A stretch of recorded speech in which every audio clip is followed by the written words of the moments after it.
Hey everybody, this is Mr. Mobbin coming at you again with another APUSH video. This is our fifth video focusing in on topic 7.11, foreign policy between World War I and World War II. Now, when we were last here, we talked about how the war had officially started in 1939 and how the Nazis were clearly dominating the early stages of the war, conquering Northern Europe plus France, bombing Britain, capturing North Africa. And all the while, the United States is starting to make gradual steps in trying to, transition from being isolationist to being interventionist with the cash and carry plan. Now, by 1940, the war is looking very ominous for the Allies. And of course, that means it's bad news for America also. Now, we saw the United States begin to reinstate the draft for the first time ever in peacetime. And there's a question of, what will Roosevelt do in 1940? He had already been elected twice, but this is a very, very tense time in America's history. The Depression is still trying to wind down, but what appears to be, a horrific global war is now in the offing. So what is Roosevelt to do? Roosevelt decides to end the two-term tradition and run for a third consecutive term. His opponent, Wendell Willkie from Indiana, will be his Republican challenger, and he will be kind of your standard conservative, critic of the New Deal, too much government intervention, too much spending, all that kind of stuff, but especially concerned about FDR potentially winning a third consecutive term in terms of what that could mean moving forward. Is this the beginning of presidents for life? Is this the beginning of, authoritarianism? So there were some concerns about this, but at the end of the day, Americans were much more concerned about bringing the Great Depression to a final conclusion and, not changing ships at a time where the world is really on fire. And so FDR is going to win a third term, and even though this will be his most competitive election to date, it's still going to be a landslide for Roosevelt. Roosevelt's going to be earning almost 450 electoral college votes. So easily Roosevelt wins election and in the process destroys the two-term tradition. Now, with re-election now secured, FDR is going to continue his work to try to make America more interventionist. He's trying to spread the gospel of the notion that we cannot ignore this. Yes, we are involved in cash and carry. We've built up our military, but we can't just let Europe fall. And it looks like this is about to happen. By 1941, you got to understand that not only have the French surrendered, the British are getting slammed in what's called the Blitz. We also see Adolf Hitler begin to invade the Soviet Union. So that non-aggression pact lasted for about a year and a half, and that was it. So, yeah, Hitler has now created a two-front war, but even still, with the invasion of the Soviet Union, Hitler's army still looks unstoppable as we go into 1941. If you take a look at this map, you can see all the areas in orange that show Axis power control and domination. The Axis powers have almost completely conquered Europe. So with that being said, Roosevelt is going to continue to try to, motivate the American people to get interested in this, to get involved in this, to try to do something to stop it. He delivers, the Four Freedoms speech, where he talks about that, America and democracies, exist to protect freedom of speech, freedom of religion, and freedom from fear and freedom from want. This is an important speech because it sends the message what America is about and what America must stop. In other words, those forces which attempt to limit speech or squelch speech and deny people freedom of religion and institute fear. Those things those regimes have to be stopped.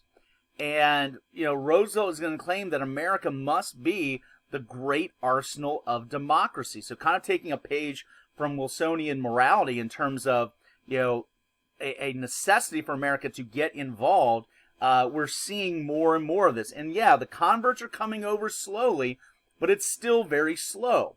But enough converts have come over to his side in Congress that we're then going to see the passage of the Lend-Lease Act. Now, Lend-Lease on the surface looks pretty benign. The details of this speech early on focus in on the idea that America will be lending weapons to its friends. So the idea being is that we would, instead of forcing the British to buy American weapons, we're going to allow them to borrow American weapons. And so it makes it easier for the Allies to be able to continue to fight the war. And Roosevelt justifies this by saying, hey, if you have a friend that's a neighbor and they're in need, you can't turn your backs on them. For example, if your neighbor, their garden hose is broken, but they still need to water their plants, and they ask you, hey, can I borrow your garden hose? You would say, yes, of course. You're my friend. You're my neighbor. Go ahead. No problem. So why would this be any different? Critics are going to say, though, that the reality, when you're talking about, lending someone a garden hose, that's one thing. But when you're lending someone a tank during wartime, you're not really lending them that. It's kind of like lending someone a piece of chewing gum. When you let that baby go out, you're not expecting that to come back in. So when we're talking about war materials like this, when we're lending them, let's be honest, the reality is that we're giving these weapons to the Allies. So what does this mean? That means we're bankrolling the war now on the Allies' behalf. That's a definite increase in American involvement, a step up of what's going on. So in other words, we're kind of fighting the Nazis in a proxy kind of way. Not with American soldiers yet, but with American weapons and with American money. So as America is getting closer into this war, and it's starting to look more and more like we will have to be dragged into this officially, we see Roosevelt and Churchill from Britain sit down and hammer out what's going to be known as the Atlantic Charter. And what this does is spell out specifically what America and Britain's goals are in this conflict, be it Britain actively in the war or the U.S. bankrolling the war at this time. The idea is this: why are we fighting this? Why are we doing what we're doing? To protect democracy globally, to protect self-determination, to protect free trade. This is not a war of conquest. This is not a war of glory. This is not a war of expansion. We're doing it for moral reasons. Once again, very similar to kind of, the rhetoric that Wilson would use to justify America's involvement in the First World War. Now, as things are getting tenser in Europe, things are also getting tenser in the Pacific. We're going to be seeing Japan's expansion into the Pacific continue. We're going to see Japan move into parts of Southeast Asia, so parts of Vietnam. We're going to see them begin to move into parts of Indonesia. And, you got to understand the other, enemies of the Axis powers, the Soviets, the French, the Brits, they're all fixated on Germany. And there's very little that the French and British can do in the Pacific. Yes, in Southeast Asia, those are French colonies at the time. You've got Australia down there, which is, very closely linked to the British.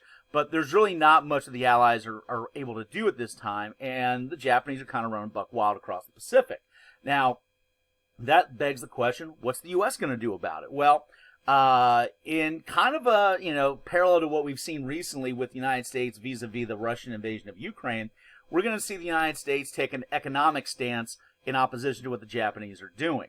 By 1941, we will be cutting off all trade with Japan, so there'll be a blockade of Japanese goods, and we're also going to be freezing the assets of wealthy Japanese in American banks. So wealthy Japanese citizens cannot access money in the United States. So what does this mean? It means, by the summer of 1941, we have in essence declared economic war on Japan. And if you declare economic war on a country, that means you're one step closer to military war. Which then brings us to the final stage of American quote-unquote neutrality.